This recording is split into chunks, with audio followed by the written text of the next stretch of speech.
We are joined by two exemplary individuals because they are experts in their field, and I'm talking about none other than Angel Mbuthia, National Chairperson, Jubilee Youth League. Angel, good morning to you and welcome to Radio Generation. Good morning. Karibu sana. Asante. We also do have Alfred Makotsi. He's not new to the station. This is actually his second visit. He is a youth leader and political analyst. Alfred, a very good morning to you. Welcome. Morning. How are you? I'm fine, thank you. Yes. The last time you were here, we had a very energized conversation. And City was not there. Yeah, City wasn't there, but now he is. So I'm assuming we're going to have twice the energy? Sure. Twende kazi. Let's start by, because the conversation actually is going to be about opposition politics and emerging youth and leadership forces. There's so much conversation right now focused on the young population, Angel. Do you feel that these folks are ready? City keeps on reminding us that they are an untested constituency as far as, probably voting is concerned, governance is concerned, and many other aspects. Do you first of all think that they are actually ready and are able to involve themselves in the politics of this country? I think, with what we've seen in the last 2 years, I think I am confident to say that the young people of this country are ready to steer this nation, because when you look at even from a global perspective, it's about the Gen Z, and it's about for me, what I see is changing the status quo, and that's the mindset that these movements have. And for a long time, we've seen them just doing the same things all over again, and they're not suiting the 21st century.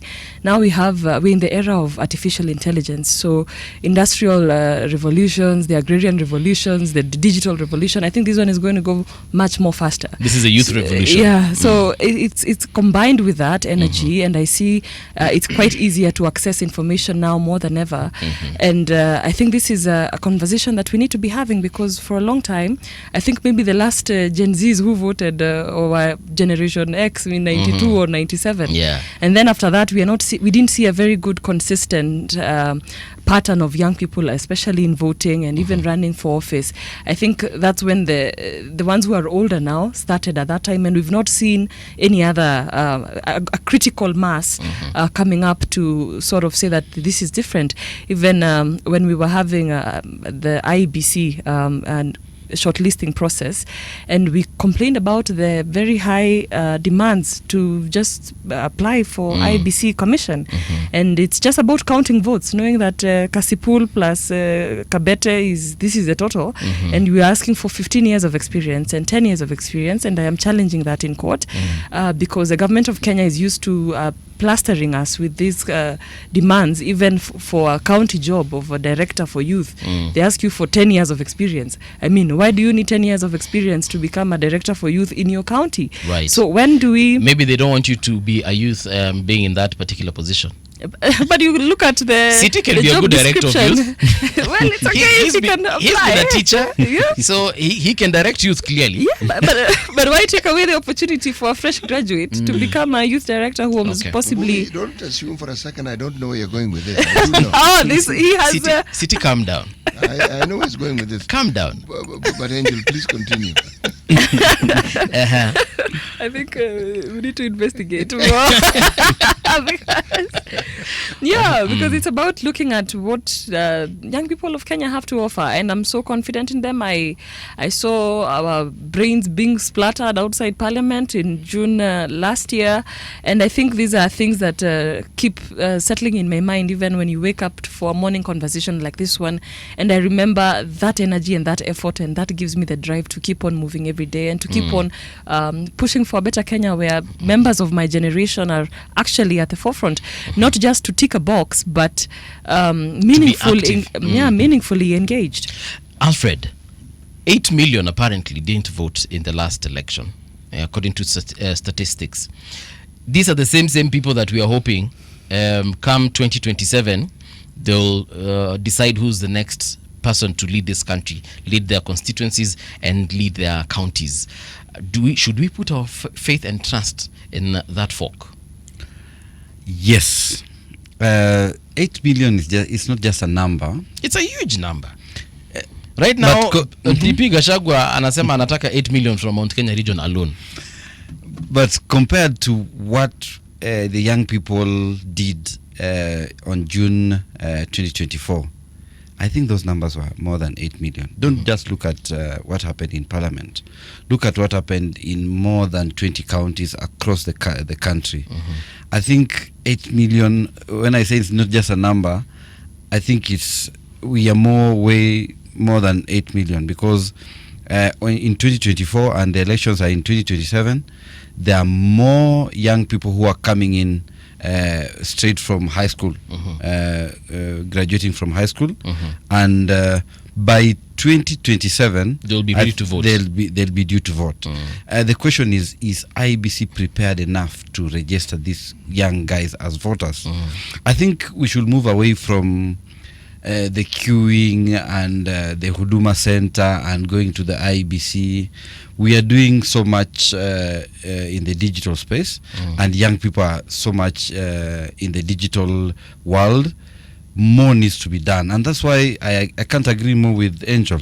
When we said we want a young commissioner would tell the IEBC that these things of queuing to go and register voters, I think is way beyond the age of time. We have young people who can access the internet, who can log into portals. We have M-Pesa working. We have internet mobile, e-banking working. I think it is high time that we have to trust our digital system for our young people. We even have the young people who mobilize themselves into parliament and all over the country using the digital technology. Right. I think now the question is IEBC prepared to register these young people? Yes. Angel, is IEBC prepared?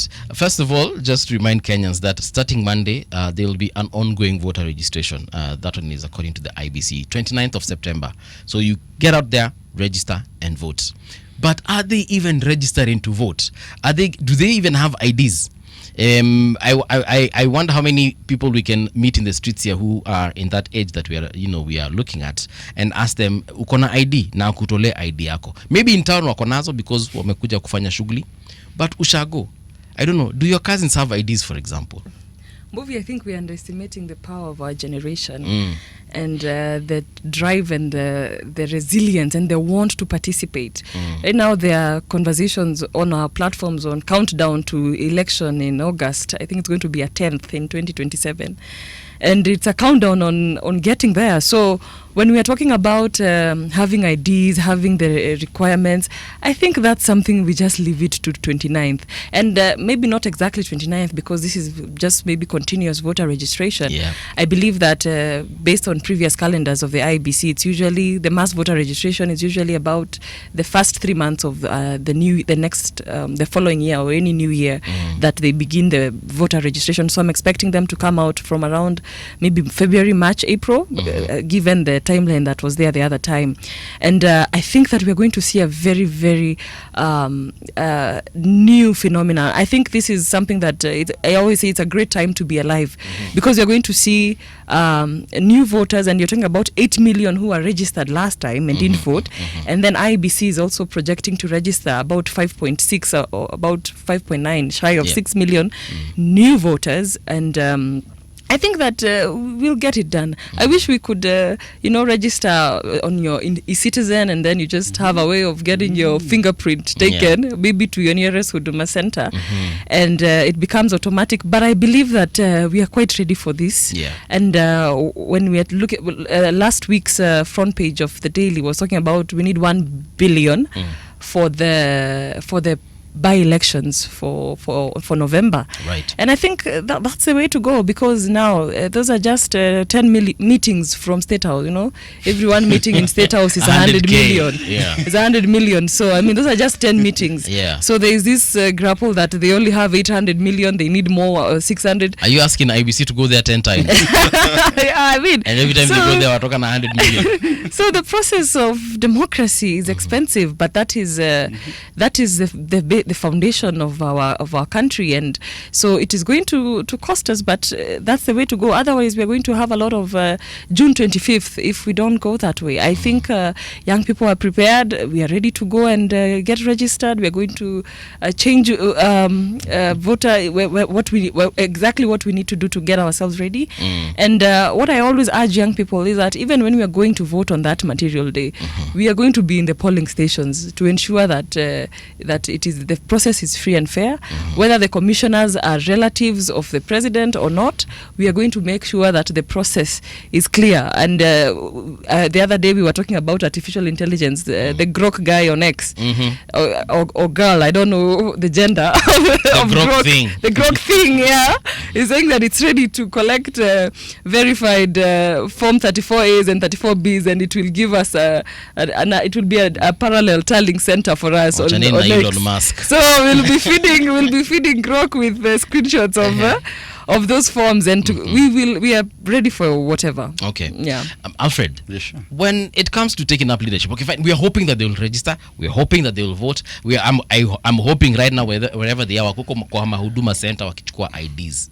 But in terms of them taking up leadership, saying that I want to be the senator of this area, or I want to be the MP, MCA, and even the president, are those folks ready for leadership? Yes, they're ready, and you can witness, you can compare those days. William Ruto, those guys were calling themselves Youth for Kanu, Jirongo, and all the rest of the guys. There are very few guys, youthful guys, running for office, and over time, you must appreciate that more youth are coming out to actually vie for these positions. Can you compare the youths of that time, CT, and the youths of today? Yes, you can. Are they comparable? Yes, they are. I think they're very distinctly different. No, they're not. They're not different. The difference is in the times they find themselves in, and the ecosystem within which they function.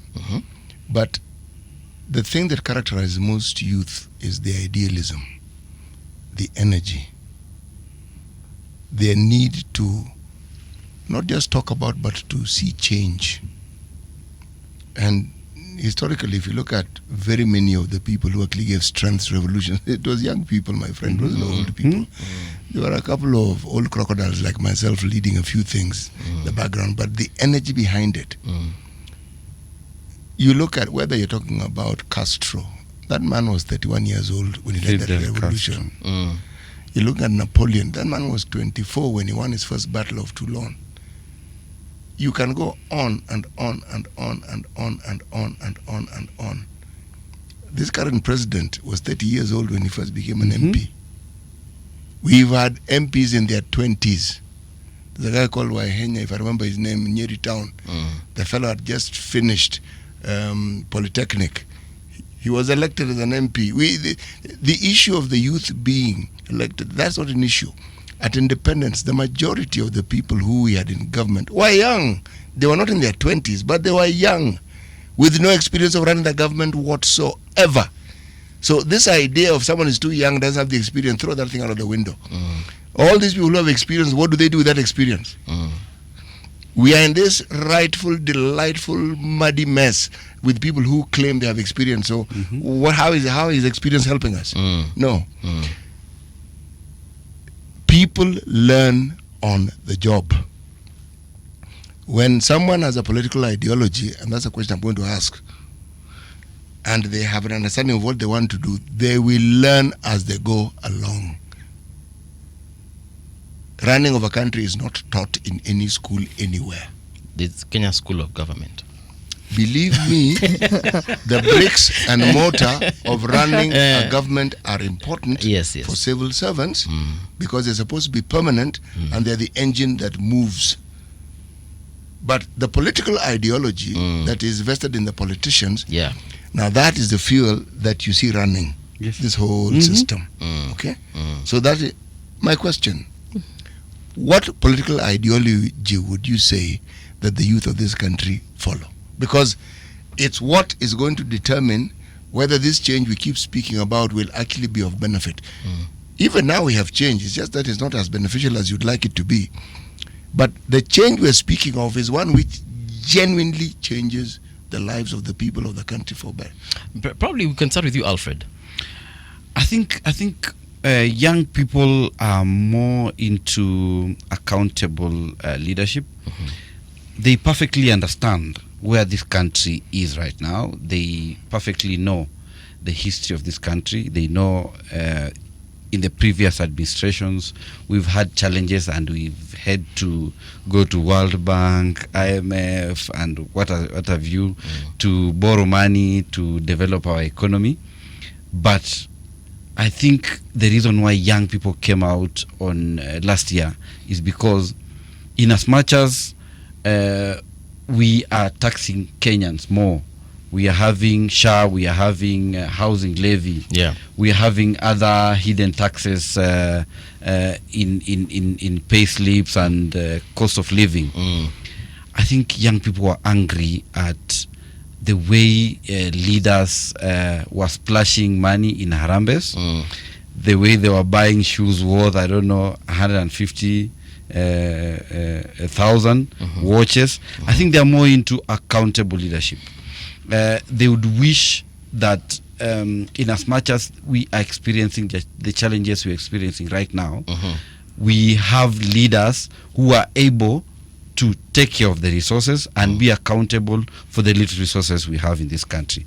Alfred, you know, the way you framed what you're saying could give the impression that the youth are being frivolous. Let's start with the opulence and the conspicuous consumption was a pain point, yes. But I would venture to suggest that unemployment was a bigger factor. And why unemployment? Because when you study and you go to school, you have hope. When that hope is dashed, and then that's where your point comes in, and you see the manifestation of this conspicuous consumption by leaders who are telling you there are no jobs, there isn't money in the country, and you're asking, what are these people talking about exactly? Unemployment becomes a problem because you expect to do something gainful because you have the energy, you have the will, you're bubbling, there are things you want to do, and you're being hampered. And then the little that you're doing, what you're then seeing is that this government through its taxes want to take that, and you're asking, wait a moment, what on earth do you think you're telling us? Okay? Repeat that again so that we hear you clearly. No, he said, no. we are not going to. Let me explain why I'm asking the idea of the political ideology. It's this. The history that I mentioned is deliberate so that you can see how people begin with idealism and how they morph over time and become the very people they opposed in the beginning. That is always what I focus on. Because we do have examples of people who stuck to what they wanted to do and they ensured that they did it. Okay. If the youth of the country are not united, that is not a bad thing. That is a good thing. It means democracy is working. Okay. But when it comes to the understanding of what they want to achieve, and that's where the ideology comes in, they must have a uniformity of thought. They can't be diverse, not on that front. Because if they are, then I would argue that they're actually not ready for leadership. Angel, over to you. I think that over time, when you talk about 8 million young people did not vote in the last election, I think they didn't see a relationship between someone seated in State House and their education, their kitchen, their living room, their bedroom matters, how it directly affects them. So with time now they are seeing, okay, our sanitary towels are going to be taxed more, so most of us will not be able to afford them. Education is going to become a luxury. It's not going to become a basic right to every young Kenyan. And then that is when they realize, okay, so we've been saying maandamano ni ya wale watu maskini, you know, it is for the poor people, the unemployed, people who don't have their left, who can't tell their left from their right. So that is when it hit even the middle class, that a middle class person can leave the comfort of their home and look at themselves as I'm suffering as much as the unemployed and the employed are suffering in equal measure. And that is where the unity came in. And that's one thing I appreciate about Mr. William Ruto. One thing he has done beautifully is to unite this country against him. He's done that so well. Kenya is now more united than ever. Now, getting a bottle of water from someone on the street is very easy. Bora unasema tu one time. Yeah? You know, that's a basis to begin a conversation. You know, one time. Kwenda hivi ninapita njia gani. They can even take you there. Because of that unity of some sort of purpose. But what I see also the government doing is that it's not also sitting back to watch that happen. And that's when we are now tried to be driven into tribal cocoons. And when you look at ideologies, Mr. Ruto came in with this idealism of the hustler versus the dynasty, the classical game. And now the young people of Kenya are bringing the youth conversation. It's an intergenerational war, and we are saying it is us versus the status quo. But now the government is like, we are not able to deal with that because that's something the government is not able to package it in any shape or form. Because the Gen Z are one demographic that are giving the president sleepless nights. And so when they put us in our tribal cocoons, now we are taken. You are a Gen Z from Kiambu, you're a Gen Z from Kisumu, you should toe the line in this regard. But Angel, how are they putting us in our tribal cocoons? You can see that narrative by the media. On social media, if you look at government bots, they come at you because they think that you hate Ruto because it's not a Kikuyu and you're a Kikuyu, that you're happy when a Kikuyu is president. But how is that putting us in our tribal cocoons? Well, that is bringing up a conversation of are we saying that these people are supporting Raila because they are also Luos, or are these people supporting Gachagua because they are Kikuyus? That's a conversation that is being had. Yeah. Let's talk facts, shall we? Yes. The vast majority of Raila Odinga supporters are Luos. Okay? Yes. Then you have people from Western Kenya, some from Kisii, then across the country. Yes. The vast majority of the supporters of Kalonzo Musyoka are Kambas. Okay? The vast majority of the supporters of William Ruto are Kalenjins. Okay? The vast supporters of Wamalwa are Bukusus. Okay? The vast majority of Gachagua supporters are Kikuyus. Okay? These are just simple facts. Okay?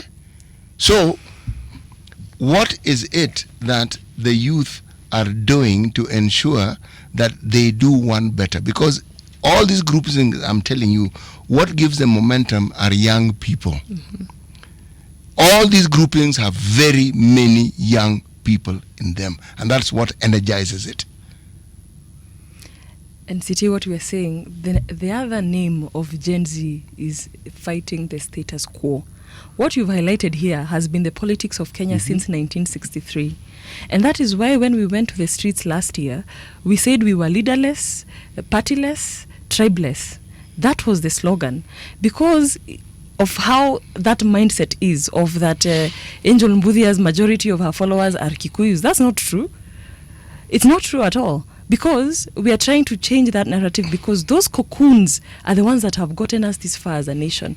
Maybe they worked at some time around this country, I don't know when, but now it is not working for us anymore. Actually, this is where I differ. Because when I say that the young people are not tested, that is the point I'm trying to make. Conversationally, I hear what you're saying. Reality, let me just take a step back, what I said earlier on. All these formations have young people, and it's those young people who energize them. Some of those young people fall into the category of what we call Gen Zs. Okay? When we get to our elections, the problem is never our election. The problem is the presidential election. Because when you elect people in constituency, you are electing people who speak your language. Unless you're in a major town or a city, okay? So, the focus on the tribe as being a negative thing is a con. It is not a problem. We do not have a problem with the tribes that we have in this country. A tribe is an identity, full stop. And the peculiarity that we all have is what gives us the diversity that we have, which in itself is a wonderful thing. The maturity of our democracy is based on how we deal with these diversities. And if you look at the way we live, we get along quite fine. Until someone stirs the pot. I've been reminded on many occasions here and elsewhere, I only need to look at how people intermarry, how people live. So the question that I pose to the young people is, what is it that happens when we come to an election? All these things that are our everyday realities suddenly seem to vanish, and then we suddenly think that perhaps we need to vote this person who speaks my language. What happens? Alfred, what happens? I think it is the socialization during the election time. I can't agree more with what Angela said. I think the young people are bringing new ideologies, new energy in this politics, and I can't agree more with what you've said. We are not tested, but I think we were tested last year. No, you're not. We were tested last year. No, you are not. If you see a wheelbarrow being brought down in Eldoret, that is not testing. Those are emotions being expressed because you're disappointed. But elections are about emotions. And because you're upset. Mm-hmm. These ideologies you speak of, what are they? What are these ideologies? What are they exactly? State one of the ideologies that the young people are coming up with. And that's why I said, City, that the young people are more into leadership that is accountable.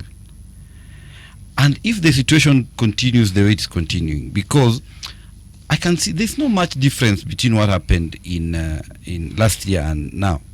I think all the things that the president said at the podium of the State House, that we shall not have Harambes, we shall not have very many advisors. I think there are more advisors. There are more Harambes now fashioned as empowerment. I think the young people are the silent majority in this country. Alfred, you have something important you wish to say, but let me put it to you this way. Every time we have a conversation with young people, you all seem to say the same thing. It's called an echo chamber. It's like, mlienda mahali, mkaambiwa, mkienda kwa TV ama radio, huwa mkirudia hii, ask the youth, we are ready for leadership. Ask the youth, in fact, we have new ideologies. What are they? Well, we have ideologies. That's the point I'm trying to make here. When you enter the political arena, you need to understand it. I do not see young people understanding the politics of this country as they ought to be active and useful players in that arena. Perhaps, City, that I would ask, what is the specific answer you're looking for? No, I want them to convince me of what they are saying. It is not what I am looking for. But it is very clear, and they stated it during wakati wa maandamano. Good governance. I did not being say, at the very top. I did not say that they're not clear. It's what everybody says. When you think all these politicians, why do you think that the youth are so disappointed? They believed what they were told. They believed this man is actually going to change. They believed. My friend, disappointment is a factor of expectations. You are told, you believe, and you are right, Angel. The president did us a huge favor. He actually changed the nature of our politics. He may not have realized, but he did. Because he actually armed us with the tools to judge him. He's the one who gave us those tools. When you sign charters... He actually mentioned it during one of the very many public rallies that he's had, that elections last year were, the last elections rather, were purely issue-based, not tribal, they were the issues. They were issue-based, and that is the reason why he got the support that he got. All right, but there's something you need to bear in mind. If we then argue that his was issue-based, the person he was running against was using the system that we had before. And the win was narrow. So it tells you that old way of doing things still holds sway. If we just use that as an example, that victory should have been greater if that message had actually sunk. Should have been an overwhelming victory. So there's actually no debate. This one had a debate. I'm not asking for a specific answer. In these matters, you don't need a specific answer. What you need is clarity that is convincing. So that when I hear you, I say yes, yes. In the same way the president was convincing when he was campaigning, that is what the youth need to understand. That saying what you want to do, it's been heard. The question then I will ask is, what do you mean? You want good governance, what do you mean? What is this thing that will constitute good governance? What will it look like? Lack of corruption. Being at the very top of good governance. Well, even of course, the most progressed countries are still fighting corruption. It's at what levels that is now in question. I think when I think of myself as an educated young Kenyan, I want the predictability of life. As we were talking about that, when you finish school, you start working immediately. If you finish at 22 or 23, you're already engaged. So that even when we talk about retirement at 60 or 65, it makes sense, because in other progressed countries, they start working so early, as early as 16, that even by 50, they feel that they are done working and they want to do something else. But for us, we have young people at 40 who have still not gotten any gainful employment, and then we will also want them to retire even at 60, because we are going to still get to those ages of CT Muga. We'll get there. And the only thing you need to do is you need to stay alive. Yeah, I think. Yeah, and we'll get there, and we will be a huge population that will be aging at that time, and that will be also a new problem for the government of that Imagine day. in another 20 years, 40-year-olds who've not gotten meaningful employment, in another 40 years, they won't even have a pension. Imagine the burden of that population on the economy. And that's what's giving young people sleepless nights. Even when you talk about the Gen Z and millennials, the Gen Z, of course, at 21, at 22, they are seeing their bigger sisters and brothers at home at 28, 30, going to early 30s, still where they were after they left school. And so they are wondering, if we don't do something, then this is just going to be our fate, just as it has been for them. Because now they come out and they join the economy, and we are all the same, and we'll compete for the same fewer jobs that are in our economy. So that comfort of ensuring that once you leave school you get gainful employment is something that our government is not able to guarantee. And then we wake up in the morning and we read in the newspapers that there is an investor who wanted to come to Kenya, but because of the high kickbacks that they were demanded from, they've had to go to another country, like happened with Aliko Dangote and the fertilizer company that he wanted to start up here in Kenya, something that would have created more jobs. And we continuously see that there is a problem with the environment. And even when we talk about tax systems, when young people want to start businesses, I mean, if I want to start a soft drinks company, I have no chance with the big brands that are already in the market, and I'll still have to pay taxes as much as they do. There's no cushion for someone who wants to begin something. And when you look at these challenges, you want to employ yourself, which is even more difficult. It becomes even unimaginable, because you can't sustain that. We're seeing companies or industries closing down every day. So what is wrong with our country? When we say the government came in and found empty coffers, then what are we doing about that? 3 years later, after kuweka Bibilia chini, we are not seeing any progress. The other week we were talking about the police recruitment drive, and how that is marred with corruption. You expect that when City talks about tribalism and the Gen Z changing the status quo, it's because that if your name does not start with a certain letter or is not from a certain community, you have no chance at it. And we are looking at opportunities within government that are given to people who have never gone to school. That is showing the young people of Kenya the middle finger. These things are painful when you see them over time. And so when you're talking about even good governance, maybe I think City is right. We need to break it down further and say, these are our expectations. When I want to apply for an ID, it should not be a conversation. If I apply for an ID today and it says it's 24 hours for you to get it, you get it after 24 hours. I don't need to know anybody to get an ID in this country. I don't need anybody to get a passport in this country, it should just be seamless. And it's not rocket science to run a country.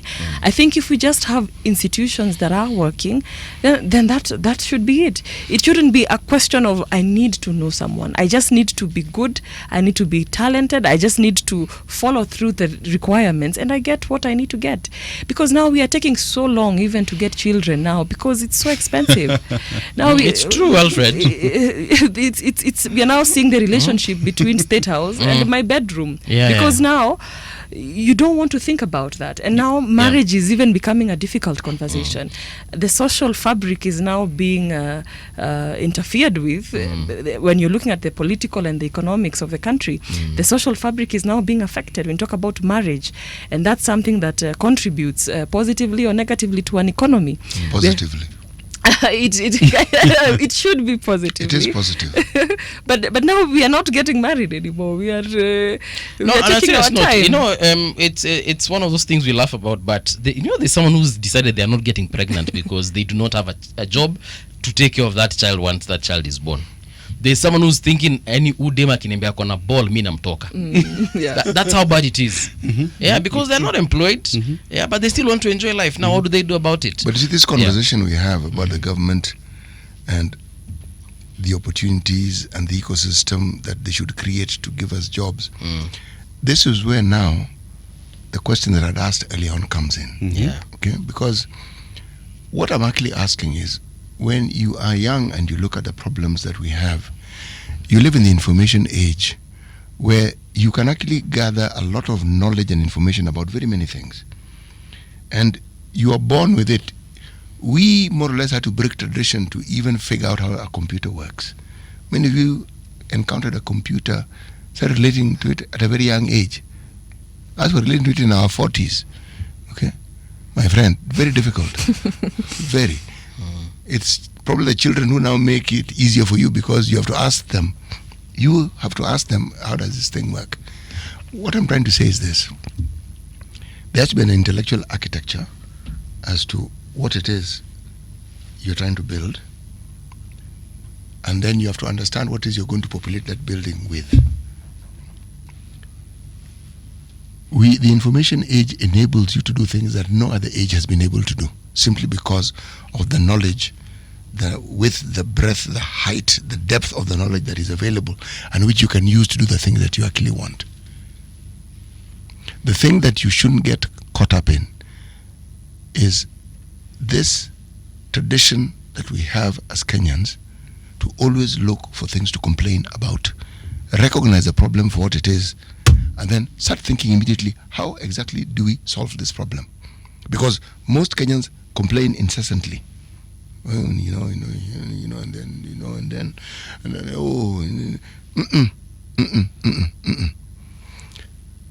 You are at a precipice. You have a situation that those who are older than you have clearly indicated to you they have managed badly. Really, genuinely badly. Now, we are your parents. You can see how we've mismanaged this country. It's not difficult to see. You live with us, so you know exactly how we go about our lives. Again, it's not difficult for you to figure out. So, the thing you need to perhaps ask us is, were we always this way inclined? And the answer is actually no. We were once exactly like you. But somewhere along the line, we gave up. Figured, let me just survive. And that is what you must not get yourself into. Because there is no one who can tell you they do not want a better life. And bad governance gives you a terrible life. Siasa mbaya, maisha mbaya. Yes. And the manifest of this terrible life is when you are willing to sell. I use the term birthright. You are in this country by right. Everything that is beneficial in this country is yours by right. So when you sell it for the immediacy of some benefit, then you should change yourself and very many other people. And that's what we did. We should change you people. So our example is one you shouldn't follow, really. No, unless you're following the example of what we were before we became what we are. No, I've had several conversations with people from cities era. And one thing I get, Hujamwambia poa. and we don't That era, anaita era. No. You know what an era is? I do know.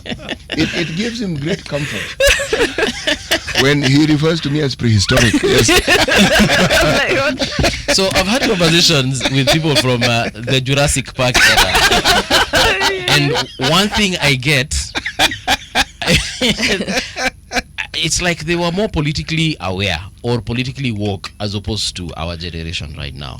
Alfred, you're shaking your head. Are you disagreeing or you are agreeing? I disagree. Okay. Yes. I think I've held this for long when you're talking. I think one thing we must appreciate is 2002 when Kibaki came in as president, and he said there shall be free education. I think that was a major step that culminated into what happened last year, because last year we saw youth in the most rural part of this country just coming in and speaking about the finance bill, something that has never been done in this country. I think city those days, we've had finance bill since 1963. I think it is this time that Kenyans were... We've had finance bills before 1963. Yes. It is this time that young Kenyans were able to read, and those who were even more politically aware, more legally aware, were able to break it down further for those who were not actually aware, and they were able to speak about it. I think the generation we are talking about, yes, we may not be tested on the ballot, but the emotion that was brought out last year, and there is nothing deliberate that has been done. As per now, I can't see the difference between last year and this year. The only thing was that I think politically Raila saved the moment. And did he though? Yes, he did. Okay. He saved the moment. We are not having demonstration. Yes, they saved the moment. And the young people were patient enough to understand that it is better for them to have a country than no country at all with no meaningful leadership. So it is just a ticking time bomb. Mimi niko na swali hapo kwa Raila saving the moment. Angel. Yes. Raila saved the moment. I think I supported him in the last election, but on this one he let us down. But did he save the moment? I don't think so. I think he made it worse. How? He made it worse because we could have also gone the Nepal way. That is where we were headed. Nepal is still a country on the map. It was something that would have tested our constitutionality, and we should have seen something change. And we feel that could have been a missed moment, because there's either now the Nepal way or the Malawi way. So now, if from now where we are now, we are looking at the Malawi way, we go for a constitutional moment, a different one. I mean the one that we are used to. So just because Nepal took our script entirely, like the way you write exams and the one who is next to you copies even your registration Lakini details. tusisahau culture ya Nepal na ya Kenya ni tofauti sana. How different? But the countries are No, how different? It's even in it's not, we can't say it's like America or these other or they call themselves the North, the global North. We are not very far from each other between Kenya and Nepal, even in terms of economics and in terms of thinking, and especially that it was led by the youth, and they quoted Kenya in celebrating their win. It goes a long way to show what we are about. So I think Mr. Odinga should have just let the situation go as it was going. He should have trusted. Why do you Because think, now- Alfred, that he saved the moment? I want to understand. I think Because we are not having any more demonstrations. yes. Your name is Paul. This guy is called Alfred. Okay. Alfred. I think he saved the moment. The politics of this country is controlled by the elected leaders. The moment Raila and his elected leader decided that they're joining the broad-based government, I think from there on, we've not had a demonstration that actually surpassed the June 24th demonstration. Raila said the moment for such a small time, but the young people were able to understand. They could not comprehend a situation whereby we had no government. They could not foresee. Let me ask again, Angel. Were we seeing a situation where we would have no government? I don't think we would have gone into a situation where we would have no government. So what would we have had? I think we would have we go the way of even having a committee run and host an election after 90 days. We agree. We assume that all other factors remain constant. All right? Yeah. The conversation that you have with regards to Bangladesh or Nepal, the military decided they are not interfering. They said, no, that's not going to happen. In Bangladesh specifically, the Prime Minister wanted them to be involved. They said, no, they are not getting involved. Do we really know, as Kenyans, what actually took place during that period? Do we really know where we actually were at in terms of our security, in terms of our sovereignty? Do we really know what actually was happening? Because by the time you are talking, first of all, we saw the army come into the streets and they left. In fact, they were like a friendly force, greeting people, chatting, people were boarding their vehicles. It was actually quite interesting to observe. And they left. Does anybody here know what exactly was happening? Exactly. I think we may not know exactly because the government didn't communicate well in about what was happening. But if you could read the mood of the moment was the president lacked legitimacy, the police were not in control, and the only people that were seen being patriotic enough were the military people who had no instructions. So the next thing was, if we had an egocentric or somebody like Traore in the Kenyan military, I think this country would be on a different place. And that is where now the Kenyan youth didn't want this country to go, because many of the countries that have gone the military way, some of them they have never recovered. And that is why I agree with Angel. We had to choose between, are we going the military way or are we going the Malawi way? The young people are just waiting. And this juxtaposes my point that, is the IBC ready? Because as for me, if right now they could have said that every young person who has an ID is a legitimate voter, I think more turnout would be realized in the next coming election. So the point is, the young people are in last year were at a point that they loved their country so much that they didn't want to destroy it entirely. They wanted just to send a warning, and they sent it. Even right now, if you see certain cabinet secretaries or the president doing some things, and you read the comments, when you see Nepal and you read the comments section of the videos that are being posted, the young people are more than ready to do what the Nepal youth did, but they are not certain of their future in a situation where they would find themselves in a Sudan situation, or in a situation where you're basically saying in a situation whereby the constitution has been suspended. Yes, exactly. You know, Alfred, last year was more momentous than most people even know. I didn't know there was a UN rapporteur for youth until we interviewed that gentleman. And they had come to study this situation in Kenya because it had never been seen anywhere. It had not been seen. They came to understand and say, what? How exactly are these people going about it? That is something we should actually take enormous pride in, that entire movement was hijacked. Anybody who followed it could see they were using peace to push an agenda. Mm-hmm. That was it, and that's what made it truly, truly powerful.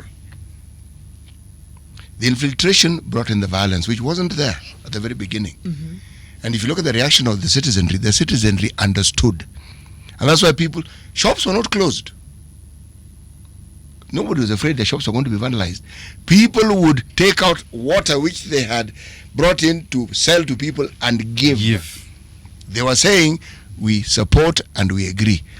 On this expressway, I kept getting amazed when I'd find somebody has a pickup, they stop their pickup, and somebody on the main thoroughfare, it has water. They are actually dishing out water to those who are demonstrating. I have never seen such a thing. And if you told me I would see it, I would tell you, I don't think it's going to happen. But I saw it, meaning it resonated with the citizenry. There was no vandalism that one heard of those first few days anywhere in the country. The problem arose when the infiltration and then with what we then saw in Parliament. Let me ask the question that I want to ask. Do you really think that the ethos that was witnessed in that demonstration of the 25th of June last year, do the youth still have it? And is that what is the guiding principle within which they actually function? Because if it is, then the change they're talking about, it'll likely be achieved. All right, so 10 seconds each, guys. 40 seconds, sorry, each. We're almost out of time. Yes. As I've said and I've repeated, I can't see a difference. I think it is much worse. It's much worse right now. When President Ruto realized that he's now got Raila, who was a definite opposition leader and is in government, he has decided to do even much worse things.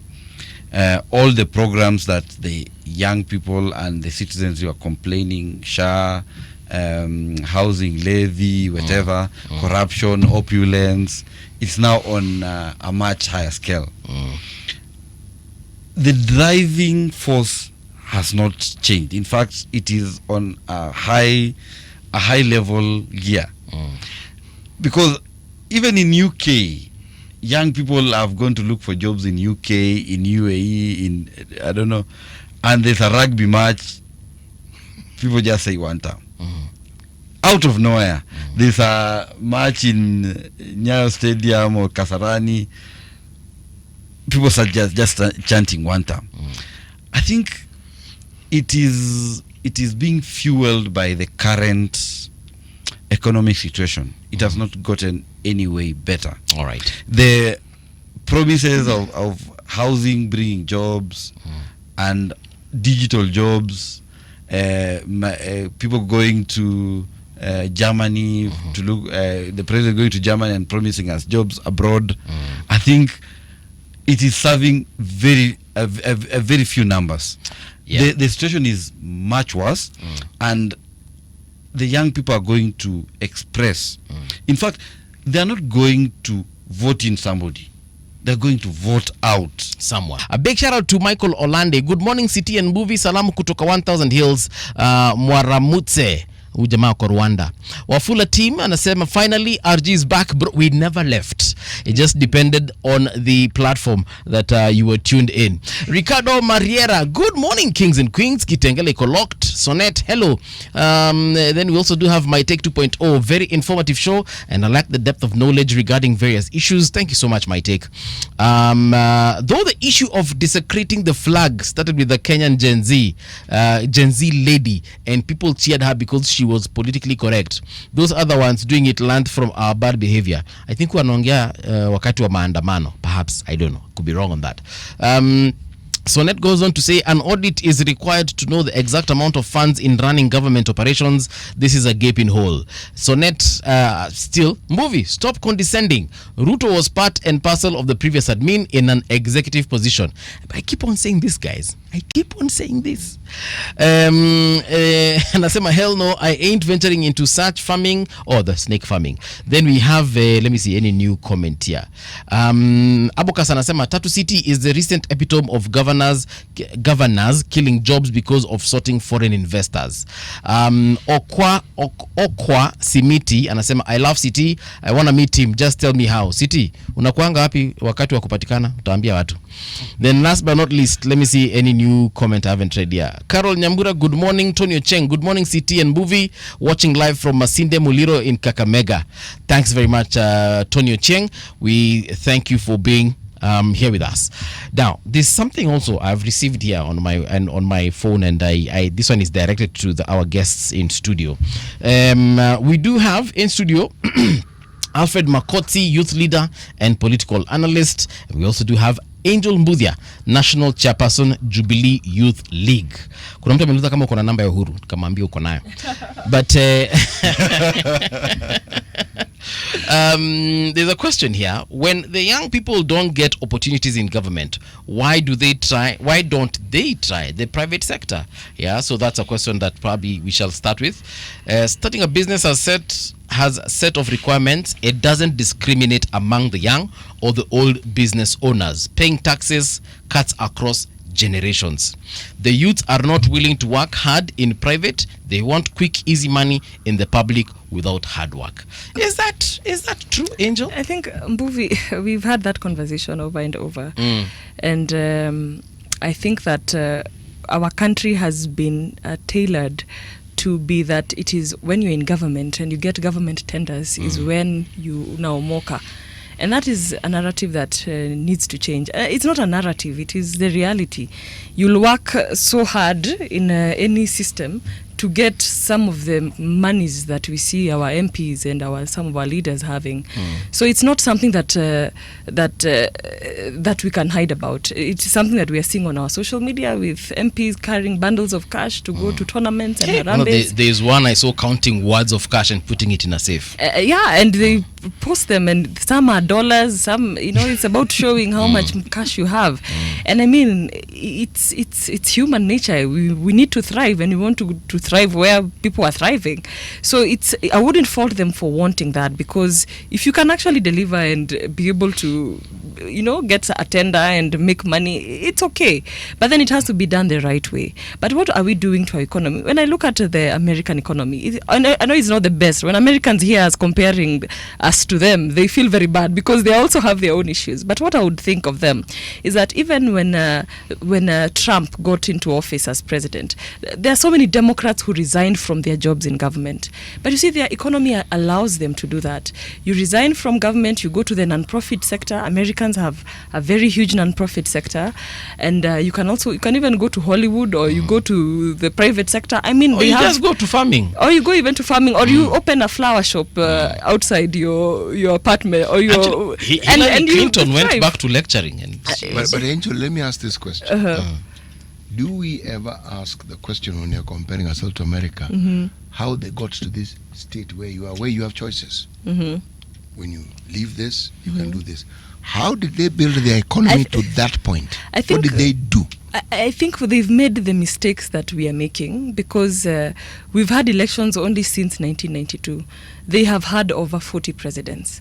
And the corruption that we talk about in our country is a corruption. Angel, we've always had elections, even with the one-party state. That era had elections. Yes, we had elections.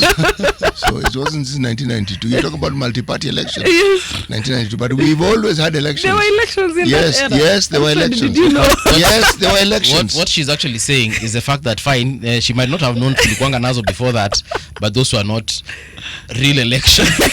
Believe me, even before we got independence, there were elections. There's something called Legico. Yes. It's like having elections in your house to determine who the father is. Tunajua baba ni mmoja. Anyway, continue. And the children are not allowed to vote. No, you can vote, but you we vote for this one person. Ama ni mlolongo because ilikuanga mlolongo system. Sio secret ballot. Hakukuanga na ballot. Yeah. They made it easy for you. They want very many people to vote for. Yes, because the party was one. So I'm simply saying the elections were there. It's not as though there were no elections. They were there. It was Jomo Kenyatta kept being elected. No, he was the only one. For his position as member of parliament for Gatundu. Yes. There was no candidate, so he used to go in unopposed. But there were elections. I'm just trying to explain to you that there were elections. All right, Angel, continue. I think when American wants to start a small business, there's a cushion fund for that from their institutions of financing that they have. But when I look at Kenya, we have the Hustler Fund. It's only 1,000 shillings. I don't know which business you start clearly with 1,000 shillings, but it's debatable. Although for a meaningful industry to grow like our private sector, and when someone says that there's no discrimination in terms of taxes, and I talked about the example of starting a soft drinks company and how I will be bought out, like the strategy they had some time back, where they come and buy out all your stock. You think that people are buying. Happened with Kibuku. You remember Kibuku?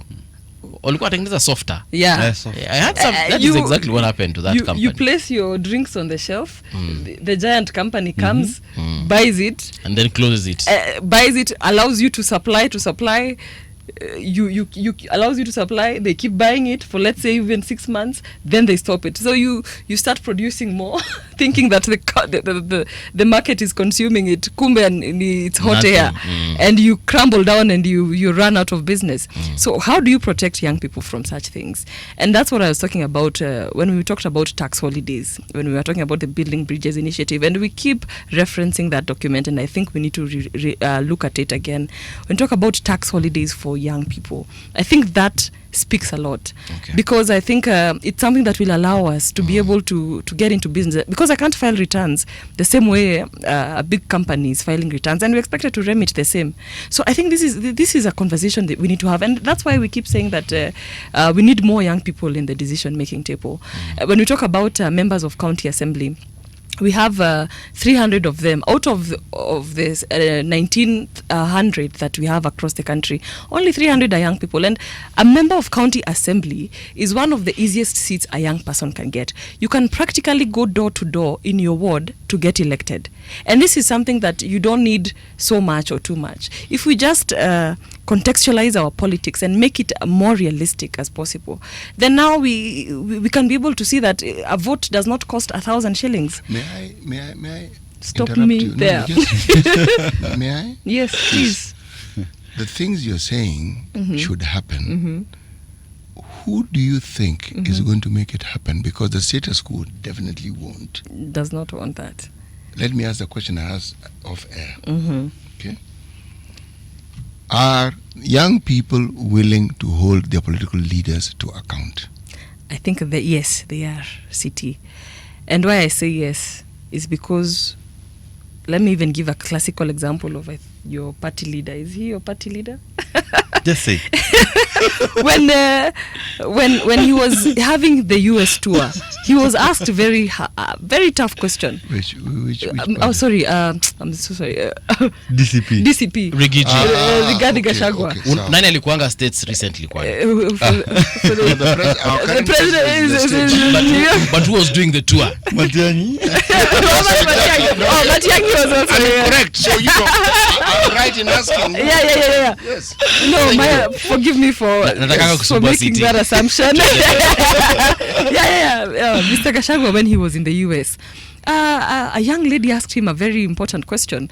Are you appealing to the Kikuyus? Can you come out of your tribal cocoon and say that we are speaking to a nation? And when I saw that, I saw, okay, then this conversation about tribalism is something young people are ready to engage. And even when... that was in the States. Yeah. No, even here it is there. Here it is there. And I think that we are talking about a momentous moment like the one we had last year. And we are looking at that happening in 2027. You know where I'm going with my discussion, my dear? The nationwide demonstrations in the city have a role. But these people who we invaded in parliament don't live there. Okay? Yes. They still campaign, they still talk.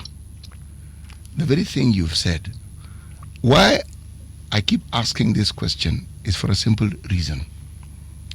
When you create a culture of holding people to account, it means that even those among you who will vie for positions will understand that I am going to be held to account. It's not a free lunch and a continuous one for 5 years. From day one, I'm going to be asked the sort of questions that I would rather I wasn't asked. And why I say this is because, in my opinion, so long as we're unwilling to hold leaders to account, this cycle of leadership that we have will never come to an end. City, I'm one of those young people who are running for office, and I'm running for Kiambu Women Rep. And when I talk about Kiambu Women Rep, the young people tell me, yes, we will support you, lakini usipotudeliver tutakunyorosha. And you know, that's something that we've not had a lot in our politics. Awasemi ati tupatie kitu nini, wewe tunakusupport, lakini tutakunyorosha if you do not deliver. And that gets me worried. I'm like, well, you have to be... To my point exactly. We keep talking about the huge budgets that are required for this, and you talk about change. Yes. That's where the change first comes in. How do you campaign on issues and issues alone without injecting huge amounts of money into that process? Because the moment money comes in, you've muddied the waters. Yes. There is no guarantee that it's your issues that are being looked at. It's the amount of money you're dishing out. We do have examples of people who've been elected to even the position of governor who are notorious for not giving money. Unfortunately, there are not many. Yeah, and they are there. But they are there. Now, the change that we're speaking of, and the excuse that members of parliament always use when they do the things they do and which we don't like, is that but people are always asking for money. What is lost in that conversation is that they are the ones who began this nonsense. People didn't begin by asking them for money. They are the ones who started giving people money. Now it's gone full circle and people want a lot of money. Are we willing, Alfred, to hold leaders to account? Yes. I think there is something we are missing. I think since independence, I've read history and I've not seen anywhere we're having a phenomenon that's happening between 2022 and now. Between 2022 and now, there are 3 members of county assembly that have resigned. Elected leaders resigning. It is something that was unheard of in those Kanu era, snack era, and I think there's something boiling up, and the next generation of leaders, I think we are going to have a member of parliament resigning. This culture of somebody being elected, promising a lot of hot air, some things that they may not be able to do, is going to end, I think, in this election. The citizenry right now are more aware. They are more informed. And even if you see how the MPs are managing bursary, managing CDF, vis-a-vis those days between 202, 207 and the rest of the years, I think right now young people are holding leaders into accountable thanks to social media. When you say you've constructed a classroom and you've used 3 million, somebody's able to take a photo and post it and actually ask, is this worth the amount this guy is telling us? When you're posting a list of people who are receiving bursaries, I don't know, Kenyatta University, they're able to verify, is this person in Nairobi University?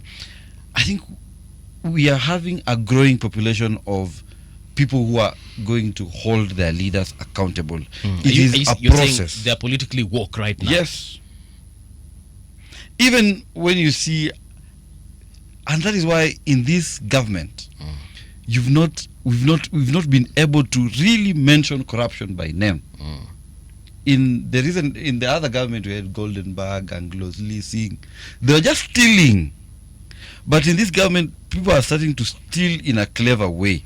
We're able to see them stealing. Sorry, in which government? This one. They're stealing how? In a clever way. Hey. We're able to know they are stealing because you cannot imagine an MP or a cabinet secretary who is earning 1 million shillings or 800,000 is having a shirt worth 200,000. That is stealing.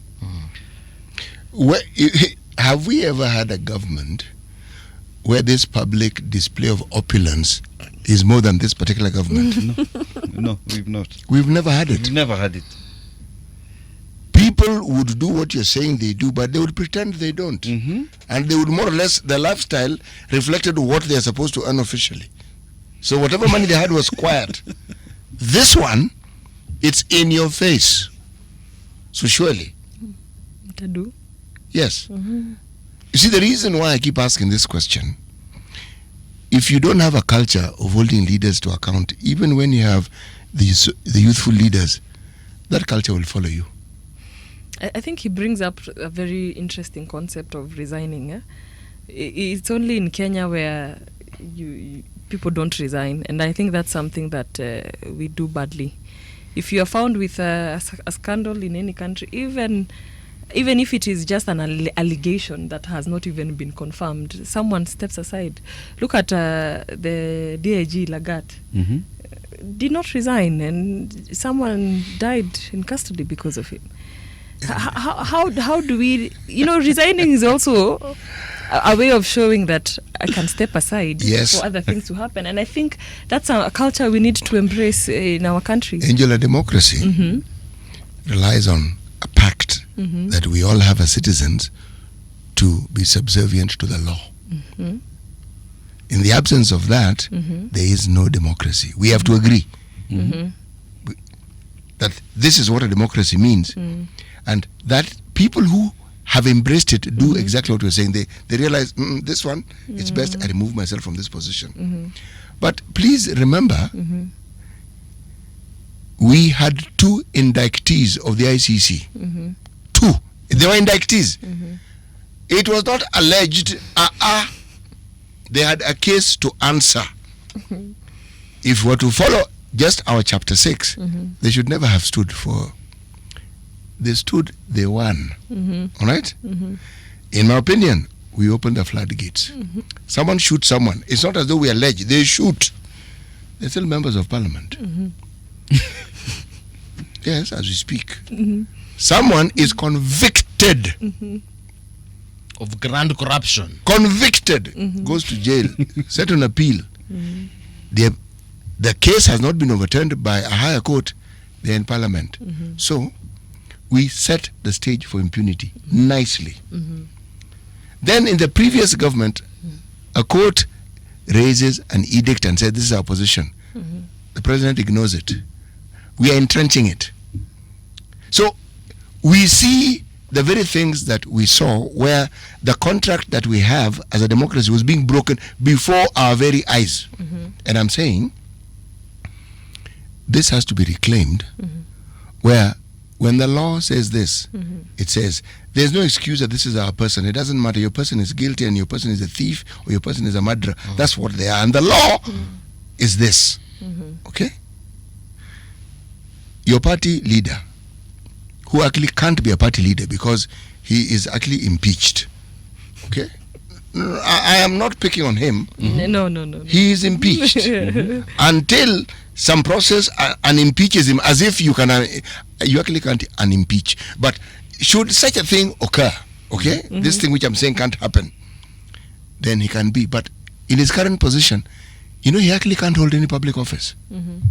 He's not holding one, but let's say he's taking the position of a spiritual leader, where, you don't really need an office, but you're moving, the spirit of the party is down, you're moving. We have accepted the culture that when it comes to the pursuant of certain political offices, then the rule of law doesn't apply. That's exactly what we have entrenched. So, how do the youth deal with this reality? Because when you say there is a demonstration and the demonstration is about your rights, And then you see young people going to vandalize other people's properties. Because it's young people. Old people don't have the energy to go around vandalizing properties. No, we don't have the energy to do that. Or young people doing a demonstration are the very people who are with clubs are thwacking other young people who are demonstrating rightfully.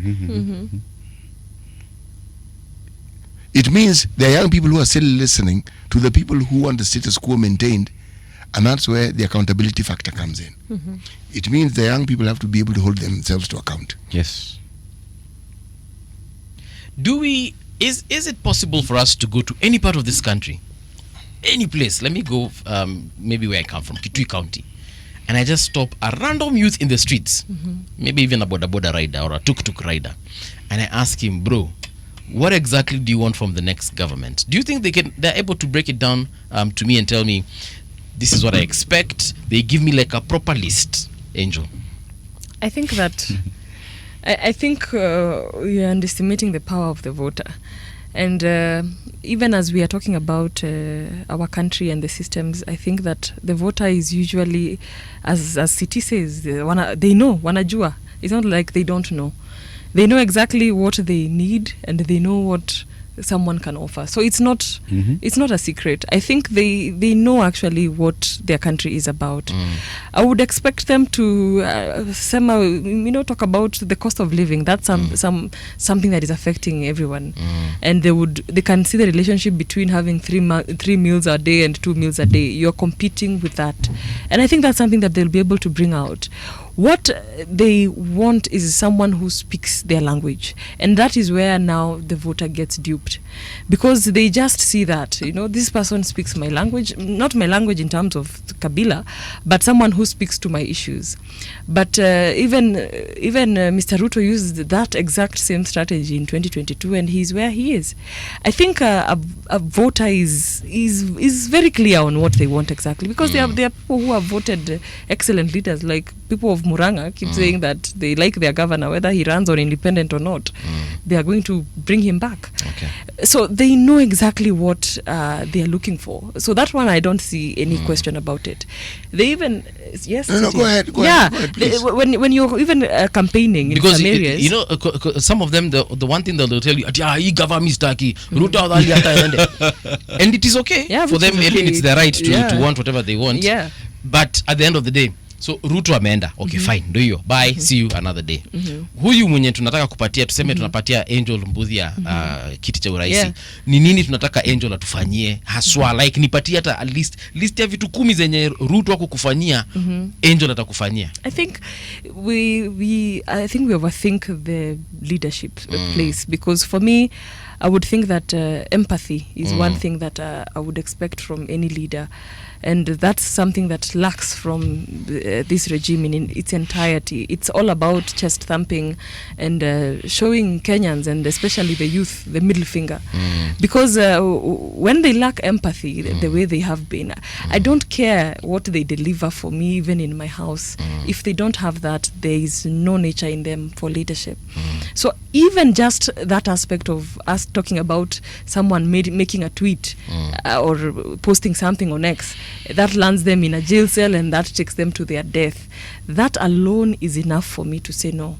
But then this is a conversation I also like to remind us that it's good that the Gen Z protests happened in 2024, about 3 years to the election. So we have time to be more rational and to analyze where we are and look at ourselves. Okay, this is where, because if there was some crazy shoddy guy, if we would have gone the Nepal way, we would have installed some other guy there, and then we'd still be in the same mess. If not worse. If not worse, yes. So that in some sort gives us some time to reflect on the kind of leaders that we have. No, this one is too tribal. No, this one is too technical. This one is not a politician. And I hope that will give birth to the kind of politician that we want. Yeah, us reflecting on the ones that we have. I'm seeing that journey because when you go to typically everywhere across the country, they are saying I'm not bringing back my MP. They voted yes for the finance bill. They still remember that they voted yes for the finance bill. It's like they all did a list of some sort. That guy in Kitui, ukimuuliza MP wake alivote aje, anajua. Is it the kule kwa Mwetuse? Mimi sio Mwetuse. Mwetuse actually I think no Makueni. Ni Makueni. Okay. Wangu anaitwa Makali. You ask him to Nduthi hapo kwa stage. No, Makali voted no. Kama alivote yes ama alivote no, they know. But anyway, I'm not here to campaign for Makali. Okay, but the reason Makotsi have asked that question is this, if people keep on calling President Ruto a liar, again, it's their right to call him whatever they want to call him. But if we do not know exactly what we want in the next leader, then we'll just vote in the next liar. Yeah. So right now we don't want Ruto, fine. Amefanya hivi, Gen Z wamekufa, economy is employment, and it's okay. So tunataka kumtoa, fine. And then now here we have another option called Makotsi, and Makotsi is even a bigger liar than the one that we've just gotten rid of. We'll just, end up in the same, because we were just voting someone out. And I feel like that's what's going to happen in 2027. People are going to be voting someone out in the name of probably President Ruto. But will they be actually voting in someone of the caliber that they expect, someone who will actually provide those jobs they're looking for? Ama they're just going to vote for the biggest mouth that had the biggest megaphone saying Ruto must go? You see, if that is the case, because I'm seeing a lot of that in the opposition right now, including your party leader, that is the biggest message he's passing right now.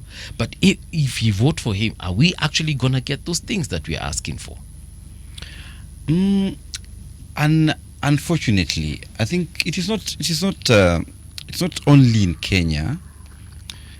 It is, I think it is the psychology of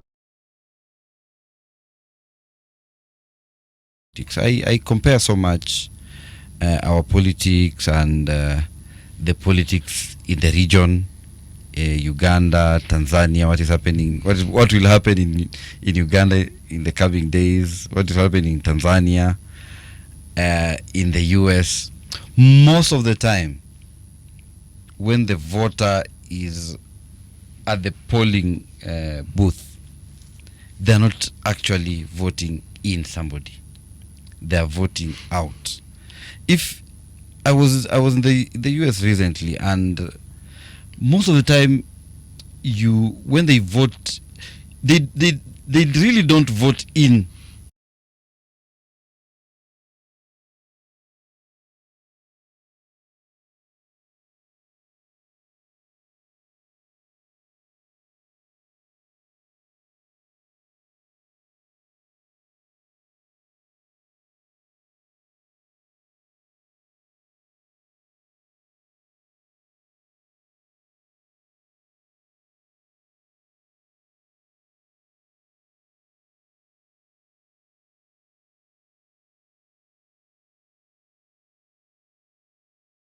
His 2 terms had ended. He was leaving. Yes.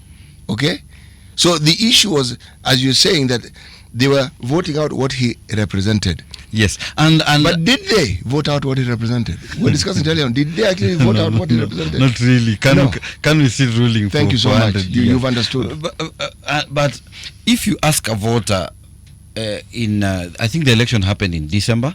By November 15th, if you ask a Kenyan voter that what is this one thing that you are voting in Kibaki for, they will not tell you free primary education.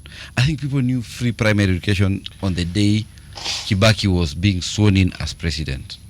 So it takes somebody with the goodwill that, yes, we are voting out somebody and I'm now in, and I'm now in to do what I promised to do. So are you arguing therefore that President Ruto wasn't voted in? Yes. It is Uhuruism that was being voted out. Yes. Can we and you can see, you can build it up.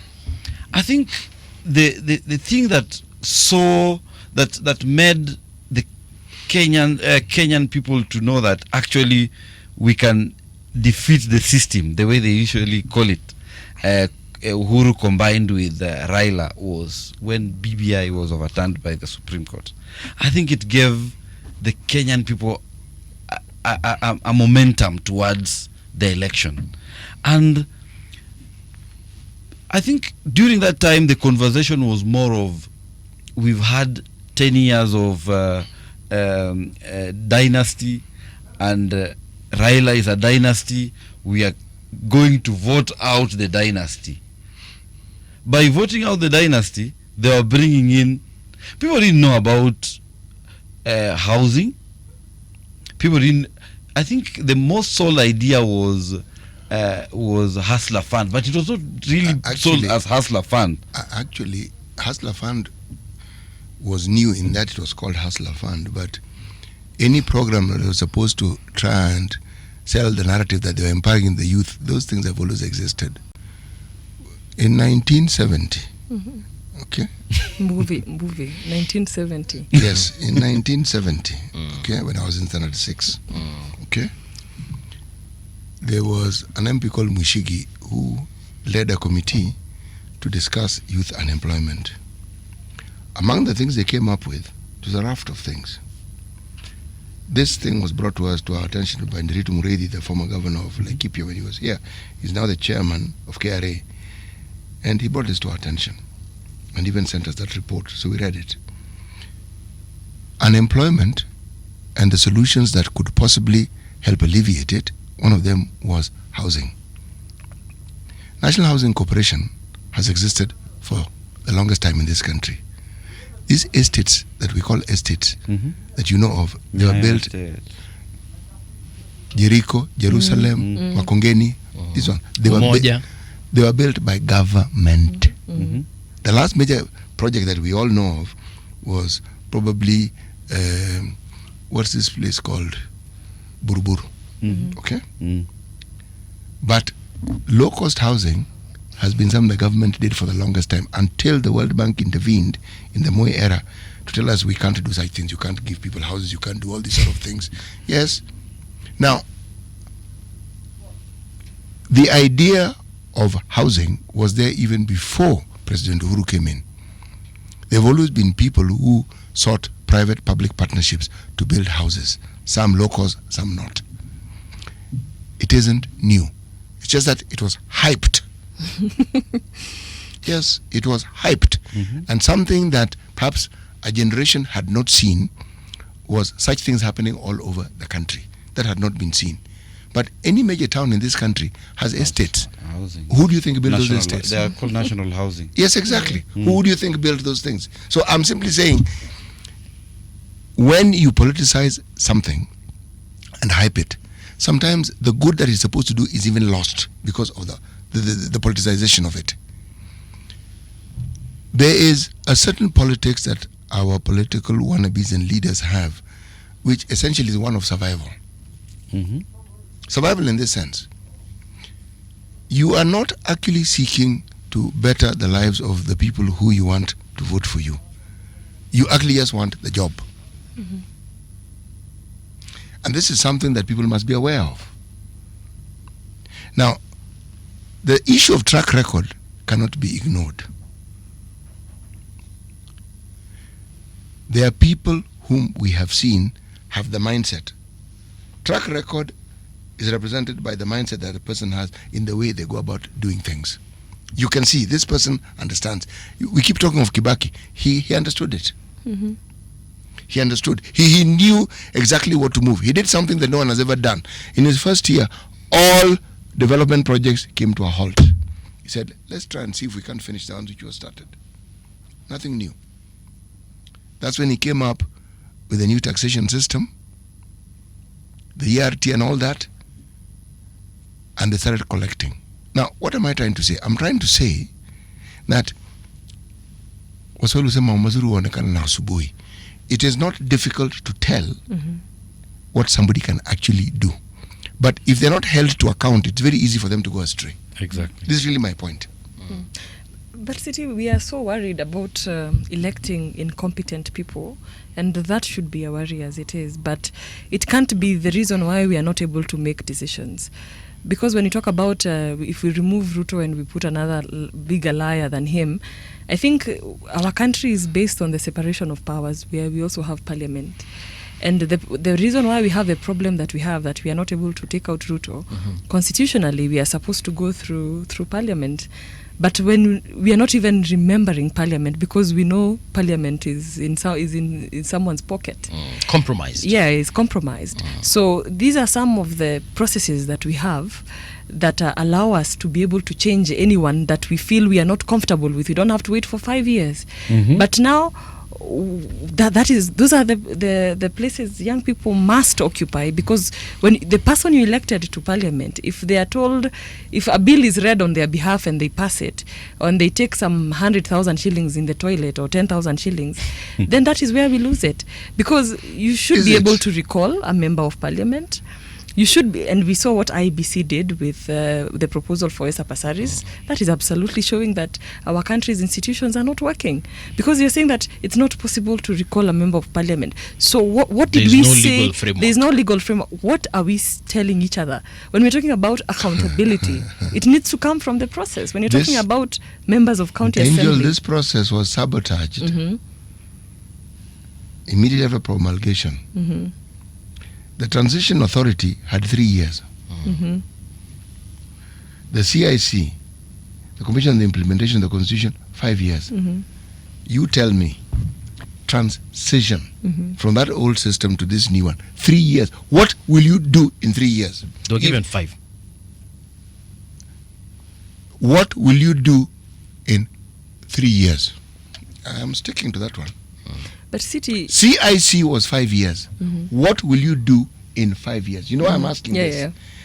You want to implement, you know how you implement a constitution? You ensure that there are laws that are now created to support the constitution. Is that not so? Yes. Okay, now, if that parliament, the first thing that government did was to water down chapter 6, kabisa. Okay? They made it almost impossible for you to be removed as an MP. Almost impossible. Now, those are MPs protecting themselves. They made it almost impossible for you to actually be stopped from actually even vying for a position. Because had we had that Charles Nyachai commission, maybe on a serious note, right now a lot of the problems we're seeing, I believe we wouldn't be. Because they would have helped us, understand and translate some of those clauses that Mombasa kuna legal framework. And the reason we're getting those answers, the reason we're getting those answers is because that commission that was actually supposed to make us understand was only given 5 years. Yeah. That's if you've been given a minimum of 10 years. The Transition Authority should be given 10 years. They made sure, which means they anticipated this thing is going to mess us up. We have a game plan, and the referee and the linesman, we need to make sure that we're not making this thing 45 minutes. This one is 25 minutes. Piga firim. Yeah, but these are the institutions that are supposed to be checking the powers that be, the parliament, the county assembly. Even when you're saying that when you're running for office, you're not looking to change the lives of those people, you're looking for the job. And we need to empower some of these institutions. Like I strongly believe the members of county assembly need more to be able to serve their community, because they're not able to do as much as I think they would. How many MCAs have you met and talked to? Some of the most clueless individuals you can actually ever come across. Somebody may even have the education, they may even have the technical know-how, but the focus is not on utilizing that know-how. I'm calling them clueless because there's very little they do to enhance the lives of those who elect them. Very little. And when you ask, they said, we don't have a CDF like, and you're thinking, National Assembly. You are a law-making body. Not one of accounting for funds. Yes, that's what you do. You are supposed to make laws within your county. There was a proposal to have them get a ward fund. And politically, in the hierarchy of our political system, they are the ones who are accessed the most by the people. And I think they deserve better than what is already there. The ones I have met... Those fellows should not be given a cent. Not one red cent.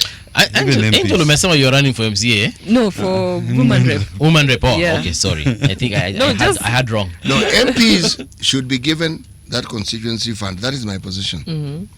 I've seen what it has done.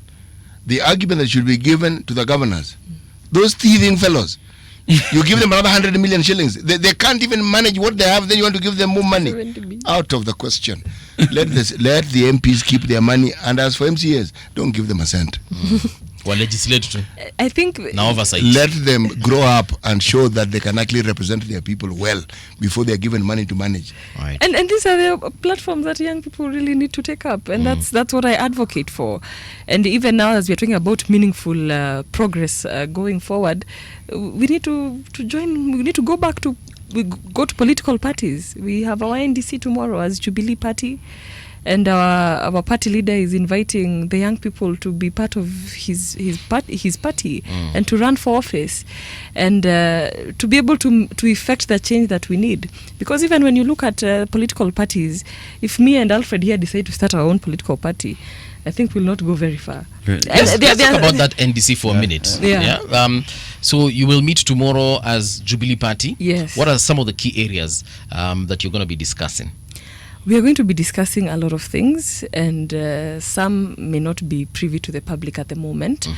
Of course, we need to take stock of where we have been since 2022 and talk about the journey that has been for us, because we were the first people to experience the wrath of Mr. Ruto, because we have been in court for the past 3 years, and it's about who is the party leader and who is not. Is it Jubilee A or Jubilee B? And that has been a very treacherous journey that we have gone through, and that for me was an experience to see how political multi-party democracy is undermined by a head of state. And it was very grueling to see that, because we are in the sufuria movement, tunavaa sufuria, and we're saying the cost of living is too high, then that becomes a basis for us now to get so many hurdles along the journey. And I think that's one of the things that will be accounting in tomorrow's NDC, and the party leader will be able to espouse to us now in detail what exactly has been going on in the party or with the party since we left it in 2022. And his main focus is to essentially ensure that young people have a platform to go to, that it is where that we can agitate for the issues that we are agitating for, to run for office, and to be able to get that platform to do the things that we want to do.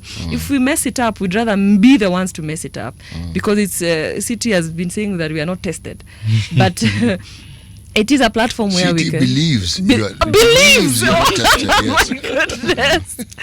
Yeah, and I think tomorrow much of it will be unveiled, and we will be on live stream. I do not want to preempt everything that the party leader wants to discuss, but I think in a nutshell, it will be a celebration of going through the fire that has been for Jubilee Party since Mr. Ruto put down Biblia yake, which has not been a very exciting journey for us. Maybe you should have held on to it. You shouldn't have put it down. I should have held on to it. Tukiweka Biblia chini.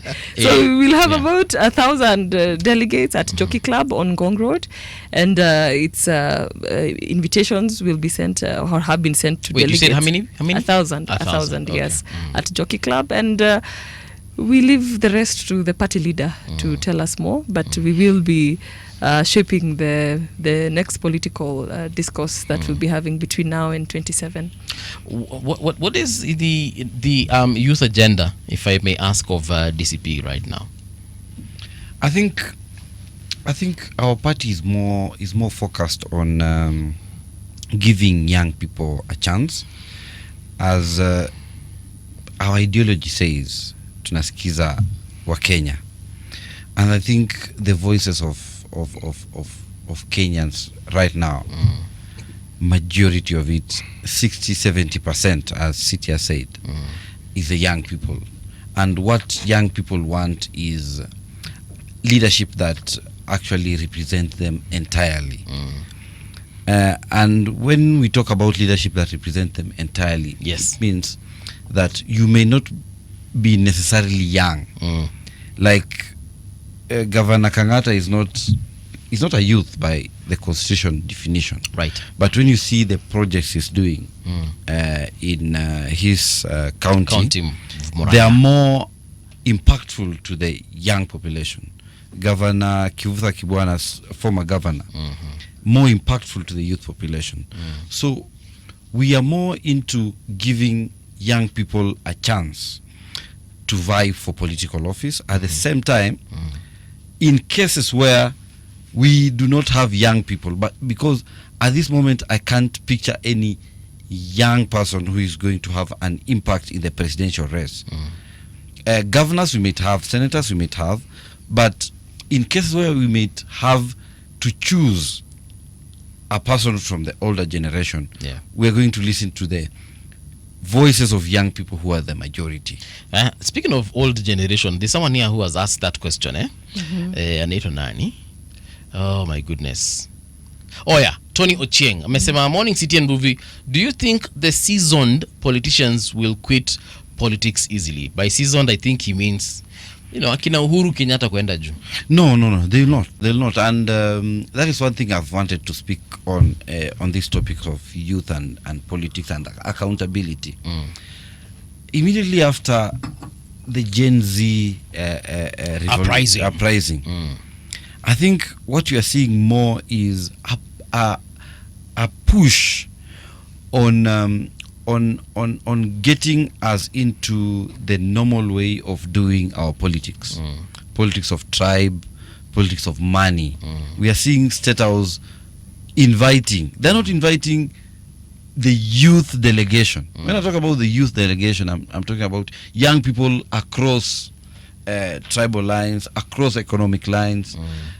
We are seeing more of, today people from Muranga in State House. Today the Kamba region is in State House. Today we are having Kisii in State House.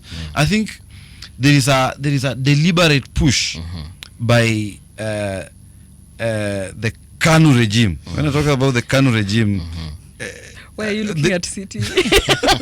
Because we experienced it. I think City was in KANU. He's not seeing anything strange. No, I was never a member of KANU.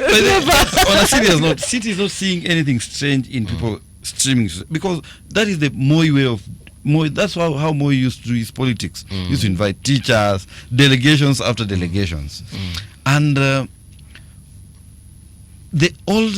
older generation of politicians are more into flashing money. That's why I'm seeing everybody going into empowerment meetings. Actually, that is actually not true. Jomo Kenyatta did not give anybody a cent. Kibaki, the same. Those are old. Yes, Moi gave. Okay.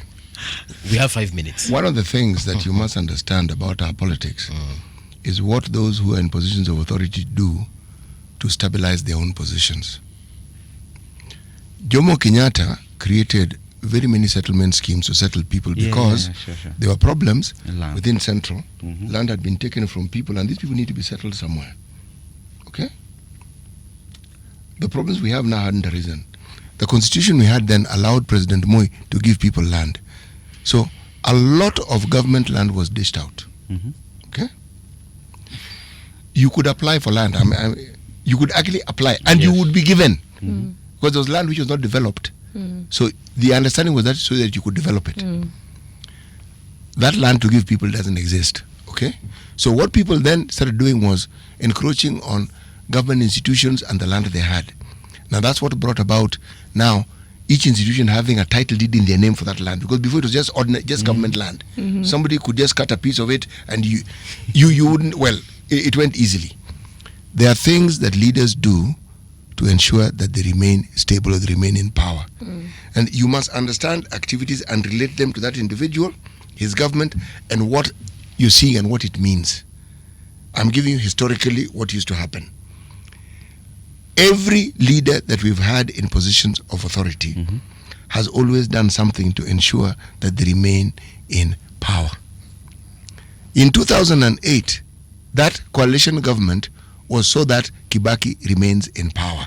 Things were thick. This was the only way out. Other people brokered it, but that's where it was. Uhuru Kenyatta and his handshake with Raila, same story. Yes, exactly. Ruto with Raila, same story. All right. Yes. I think that, just to conclude, I think to answer that question, I think we are now in a transition whereby we are having the old way of doing politics, and young people are bringing in Fresh ideas. fresh ideas and very new ideas of doing politics. But the older generation is very deliberate, because if you center your politics on tribe, that is the older generation of doing. That means there is no young person who is able to command Central, who is able to command the Western region or Kamba. If you center your politics on money, I can tell you for free, there is no young person who is able to mobilize, who has friends. He may not necessarily have the money, but who has friends who can mobilize 10 billion or 20 billion to run for presidential office. So I think the older generation is fighting back, but the hope that we have is that the fresh ideas, like look at what happened last year. Nobody financed it. At one point, Ruto is saying Ford Foundation. At one point, he's accusing, I don't know which powers, but actually the young people just came out. Okay. And that is now what is going to happen. Trust me, I think if a young person in any instant runs for any political office in this country and is able to sell the vision, Atapata. I think that even Last words, yes. yeah, even when we talk about seasoned politicians, they are not going anywhere, and that is why there has to be a whole uprising where even people have to die just to challenge the status quo. And my problem comes when we segregate the youth. You know, we want the youth to be dealt as a constituency on its own. But all I think is that there needs to be some intergenerational consensus. I think we need to understand that we need to come to a point where we have a synthesis where we can work together to move forward, because we are not going to do away with the experienced, and we also leave out the fresh ideas at the same time.